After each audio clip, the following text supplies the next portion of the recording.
Ahora, ¿cuáles son las características de un proceso creativo? Que es diferente a cualquier otro proceso.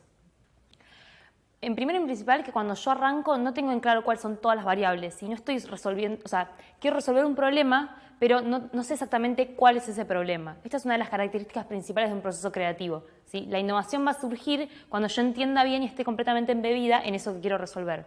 Por eso, para iniciar un proceso creativo, se arranca de una etapa que es divergente. ¿Qué quiere decir esto?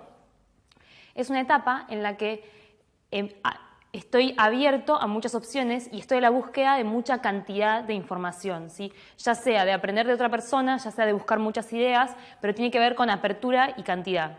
La siguiente etapa es convergencia. ¿Qué quiere decir esto? ¿Sí? Quiere decir tomar decisiones, seleccionar lo más interesante de toda la cantidad que fui produciendo hasta ese momento.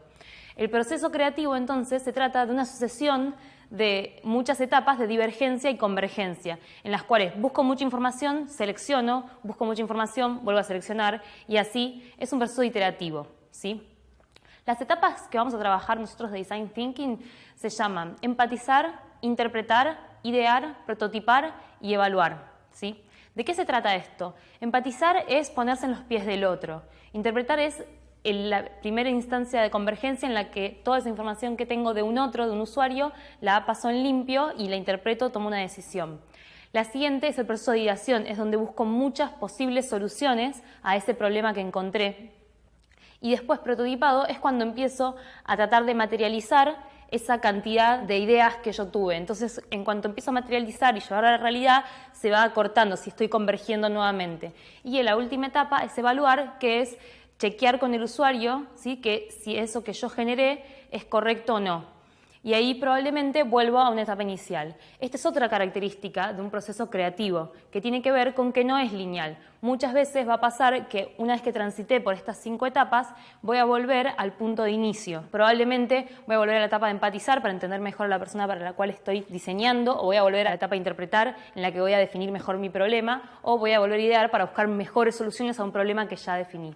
Algo importante es que no es un proceso, es un proceso que es lineal, que no es lineal, que es circular, que siempre vuelvo al inicio, pero cada vez que vuelvo al inicio no vuelvo igual que antes, no vuelvo de cero. Estoy volviendo con un aprendizaje que va creciendo cada vez, ¿sí? Y cuando uno transita un proceso creativo es importante entender esto para no frustrarse en el camino. Otra forma de pensar un proceso creativo es con este gráfico, que me parece que está muy interesante la manera de mostrarlo, que es justamente, muestra al inicio todos los caminos que hacemos, dando vueltas alrededor de una idea, ¿sí? Buscando en lugares que muchos no van a ser conducentes, y a medida que voy avanzando, voy aprendiendo sobre determinada temática, voy afinando la puntería y voy concentrándome para resolver mi problema con innovación. Este proceso creativo se está utilizando para resolver problemáticas con innovación disruptiva en muchísimos ámbitos.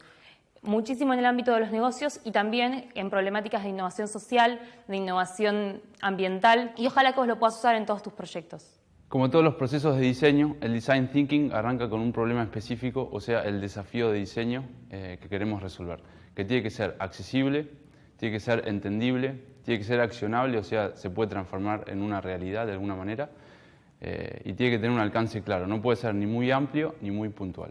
Entonces, hacer una lista de las posibles problemáticas que querés resolver. Los diseñadores tienen esa capacidad de generar muchas preguntas, muchos problemas a resolver. Tratar de pensar de esa manera. Estructurarlo como si fueran preguntas, no soluciones. Preguntas del tipo ¿cómo podríamos?, etc.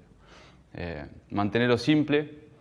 Hacete un boceto de los objetivos a los cuales querés llegar. Si bien el Design Thinking, digamos, se trata de avanzar en la incertidumbre, o sea, no sabemos a dónde vamos a llegar, tratar de hacer un boceto de, por ejemplo, si estás trabajando con el transporte en la ciudad, quiero llegar a un nuevo modelo de negocios en el transporte en la ciudad, que no contenga la solución por sí mismo.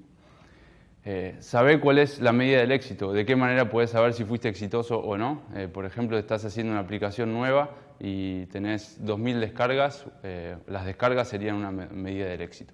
Saber cuáles son tus limitaciones, cuánta plata puedes gastar, cuánto tiempo tenés, qué materiales puedes usar si estás haciendo un producto, etc. Y por último, escribí el brief, o sea, escribí este desafío como si fuera un brief para diseñadores. O sea, le estás pidiendo un trabajo a un diseñador, entonces tenés que ser muy específico como para que tenga claro el trabajo que tiene que hacer. De esa manera, si lo haces para vos mismo, te va a ayudar a mantenerte en foco durante todo el proyecto.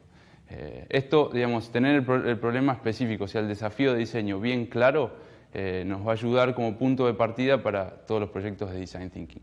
Antes de arrancar con un proceso creativo, es importante planificar y preparar. Básicamente, darse cuenta qué tiempo tengo disponible y qué herramientas.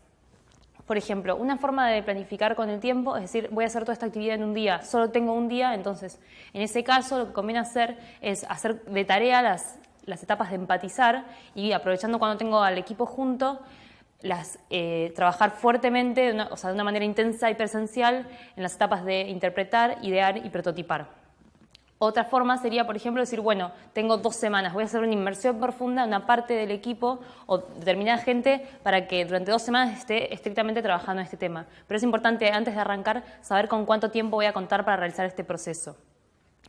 Por otro lado, armar el equipo. Es recomendable que sea un equipo de gente de diferentes disciplinas, a la vez que sean de 2 a 5 personas para que se genere sinergia y que se asignen roles a cada una de esas personas. Por ejemplo, que uno sea el que organiza, el otro sea el que empuja.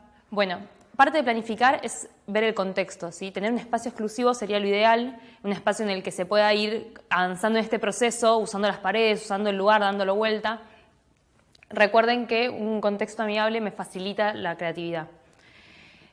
Por otro lado, buscar los materiales, ¿sí? Tener los materiales disponibles para trabajar, por ejemplo, marcadores, post-its, paredes, pizarrones y todo lo que me permita comunicarme gráficamente como veníamos hablando.